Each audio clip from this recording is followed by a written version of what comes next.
Hello everyone and welcome to another session of AP Human Geography with Mr. Elrod. Today we're going to continue on with Unit 5, Agriculture and Rural Land Use. In our previous video we were looking at some of the contemporary movements in modern agriculture, and today we're going to talk a little bit about some of the current concerns about agriculture and land use and those types of things. But before we do that, we're going to move into a quiz ferret. Quiz Ferret, our furry little friend, has popped his head out of the ground and he has another question for us. Now you might ask yourself, Mr. Elrod, how can you give us a Quiz Ferret question if we haven't gone over anything yet today? Well, this particular question is going to come from a couple of videos ago. See how well you've been paying attention. So here we go. Remember, one of the most important things that you can remember from this unit is von Thunen's model. So here's the question. What are the two important variables in von Thunen's model? Give you a second to think about it, pause the video, and the answer is transportation cost and land rent. So hopefully you got that right. But here we go, moving on. So what we're going to talk about today are some of the important things that people are concerned with when it comes to modern agriculture and modern agricultural practices. Now a lot of this has to do with not necessarily just agriculture itself, but it's agriculture's impact on the landscape and the environment. Obviously there's a lot of talk today about the environment, mankind's impact on the environment, what it means for us in the long term, and so that's what really a lot of these things are working in conjunction with.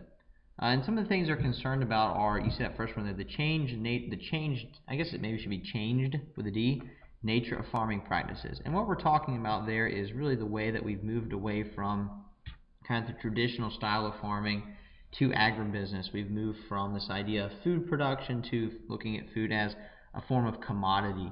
It's just something that we produce in order to consume it. So instead of seeing a pig, I guess, as an animal, something to be cared for and intended to, simply it's a supply for food, and so we treat it as such. So that's why people are concerned about things like the treatment of animals. They're concerned with the practices that we're using in terms of raising large monocultures, the way we're very intensely using the land in some situations. You can see over here, and there's this nostalgic view of the small farmer and his family farm, and the way that he tends his crops and his animals and tends the land. So a lot of people are very concerned about that because people see businesses or large corporations as these things that are really only out there for money, and so the concern that they're going to misuse the land and misuse the resources and pollute the water and all those other types of things. Then there's the concern for the small farmer, and this is really kind of all over the world. As new technologies are spreading to other parts of the world and it becomes more expensive, smaller farmers are going to lose out, and so they're going to lose their businesses. And so the question is what are those farmers going to do, especially if they're older farmers? Or how are they going to go get a job, especially maybe if they're in a less developed country, they don't know any other way of life. Their land a lot of times is bought from underneath them, or they're forced to sell their land because they can no longer practice. And so people are really concerned about the livelihood of small farmers. And again, this is something that's happening really all over the world. They're concerned with larger corporations and the way that corporations are really buying up lots of land and buying out the smaller farmers. They are bringing together all the elements of the agricultural practice and really all types of food development, and turning it into a part of their business. And of course, when you look at a business, when people are going to come out and criticize businesses, they say, well, all businesses care about is profits. So they're going to do everything that they can to cut their costs, whether that's take shortcuts with environmental situations, whether that's pay laborers less wages, any of those types of things. So they're concerned with their practices, they're concerned with the way that they're going to go about raising the crops and raising the animals, things like that. In our world today, when we have cash crops really all over the world, in terms of cash crops being grown in many countries, in less developed countries, there's a real problem with especially the economy of those places, because what's happened is those people, in order to make a transition to the global market, global economy, they might have transitioned their smaller farm into a part of a larger plantation, or might have started growing cash crops on their smaller farm. Of course, the problem with that is now instead of raising food for themselves, they're raising a crop so that they can then sell it, and in return, they're going to use that money to buy the things that they need. Well, the problem is that the world market, the way that it works, is obviously very competitive, and some of these smaller farmers have a hard time being competitive in the world market, and so they might have to use their land more intensely in order to raise more crop. They're no longer raising food for themselves, and so in a sense they end up becoming more destitute than they were previously. If cash crops are raised strictly for income, then just like we were talking about with large corporations, the only real concern there is profits, and so you use the land as intensely as you can to get profits out of them.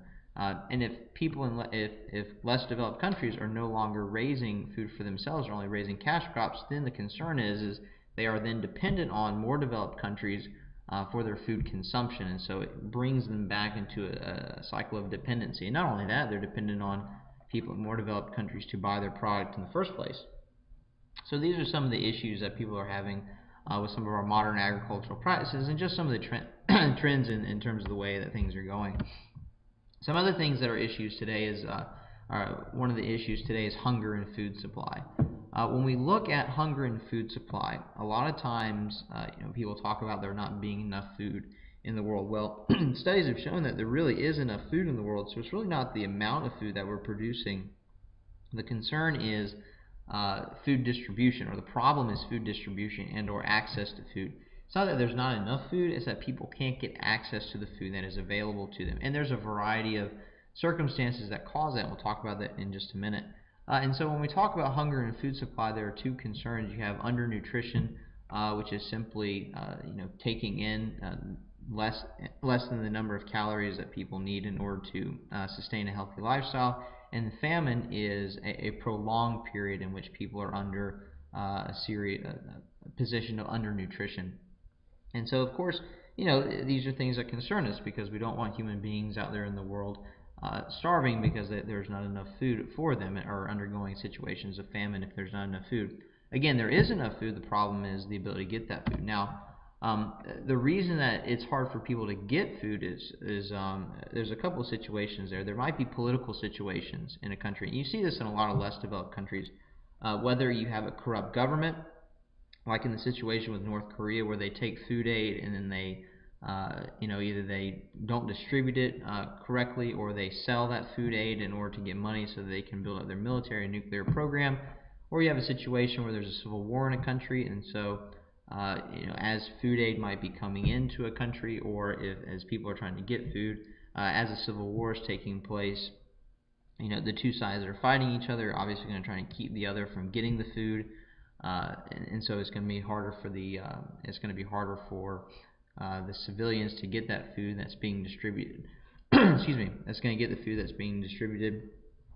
And so, in other cases, you have an issue with infrastructure.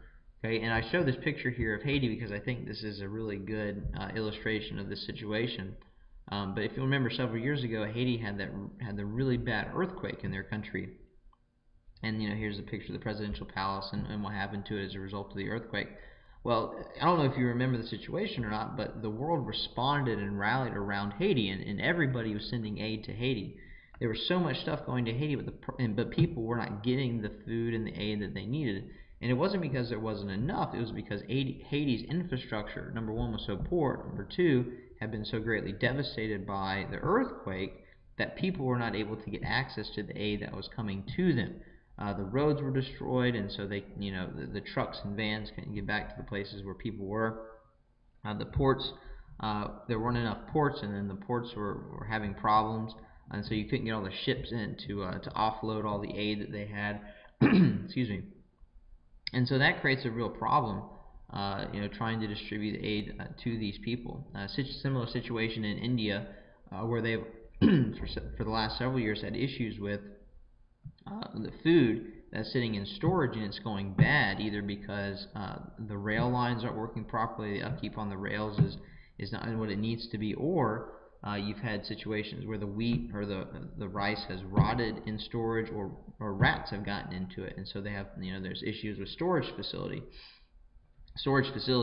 and so that shows you that a lot of the problems and issues that we have are not necessarily the amount of food that we have, but it's trying to get food to the people who need it and who need it the most.